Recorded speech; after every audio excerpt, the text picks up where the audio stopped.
जनगणना समाजाच्या धडधडत्या हृदयाला जवळून ऐकण्याची संधी. नमस्कार मित्रांनो, मी पोपटराव गुरुडे. जनगणना हा शब्द ऐकताच आपल्या डोळ्यासमोर लोकसंख्या मोजण्याचे काम उभे राहते. पण प्रत्यक्षात जनगणना म्हणजे केवळ आकडे गोळा करणे नसते, ही असते माणसाच्या आयुष्याला जवळून जाणून घेण्याची विलक्षण संधी. प्रगणक म्हणून जेव्हा आपण एखाद्या घराचा दरवाजा ठोठावतो तेव्हा समोर फक्त एक कुटुंब नसतं, तर एक संपूर्ण जीवनकथा उभी असते. कुठे आलिशान बंगला दिसतो, महागड्या गाड्या, आधुनिक सुविधा, सुखसोयीने भरलेलं जीवन, आणि काही पावलावर एक असं घर भेटतं जिथे अजूनही 2 वेळच्या जेवणाची चिंता असते. साहेब, आमच्याकडे टीव्हीच नाही, हे शब्द ऐकताना मन नकळत हळवं होतं.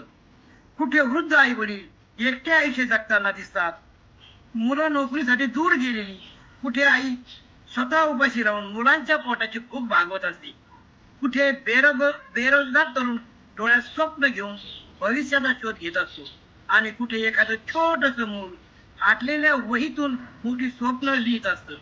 जनगणनेच्या या प्रवासात अनेक लहान मोठी दुकानं भेटतात.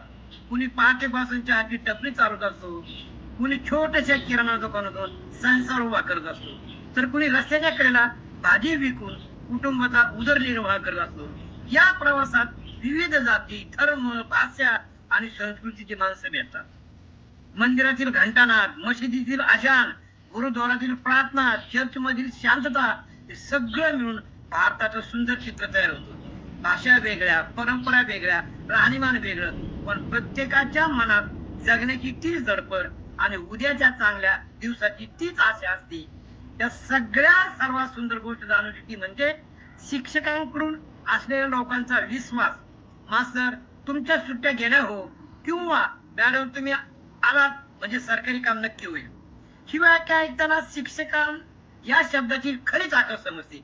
कारण शिक्षक हा फक्त वर्गात धडा शिकवणारा नसतो, तर समाजाच्या विश्वासाचं जिवंत प्रतीक असतं. जनगणना करताना एक गोष्ट जाणवते, भारत एक डिजिटल झालेला देश नाही, तर अजूनही संघर्षाची झुंज देणारा समाज आहे. काही घरात संपत्ती भरलेली असते, तर काही घरात फक्त माणुसकी उरलेली असते, आणि अनेकदा तीच सर्वात मोठी श्रीमंती वाटते. प्रत्येक घरातून बाहेर पडताना मनात एक विचार नक्की येतो. आपण फक्त माहिती गोळा करत नाही, तर माणसाच्या आयुष्याची नोंद घेत असतो, त्यांच्या आशांची, त्यांच्या संघर्षाची, त्यांच्या अश्रूंची आणि त्यांच्या जिद्दीची.